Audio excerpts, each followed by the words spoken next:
ఇక మా హరీష్ రావు గారు అయితే మైక్ పట్టుకుంటే నన్ను తిడుతుండే. మాకు హోమ్ మినిస్టర్ ఇచ్చున్నారు, నెత్తి మీద టోపీ లేదు, చేతిలో లాఠీ లేదు అని తిడుతుండేము అంటే.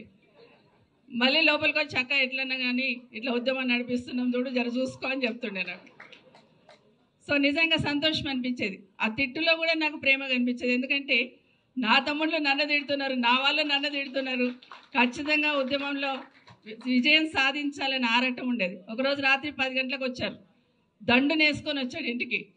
సరే వచ్చాడు కదా, లోపలికి వచ్చి కొంచెం కాఫీ తాగి లంచ్ టైం డిన్నర్ టైంకి వచ్చిన భోజనం చేస్తాము అంటేను, లేదక్క నా భోజనం తెచ్చుకున్న గేట్ కాడ కూర్చొని తింటా ఈరోజు నా నిరసన అన్నాడు. రాత్రి 10 గంటలకు మా ఇంటి ముందు గేట్ ముందు కూర్చొని తింటానంటాడు. తింటాను ఇక్కడే కానీ కొంచెం తొక్కుంటే పంపియక్క, కారం అంటే పంపి తింటాను అన్నాడు. సో అట్లా ఉద్యమం నడుస్తున్నప్పుడు కూడా అనుబంధాలు ఒక్కొక్క సంఘటన గుర్తు చేసుకుంటే ప్రతి సంఘటనను కూడా ఉద్యమానికి అనుకూలంగా మర్చుకున్నారు కేసీఆర్.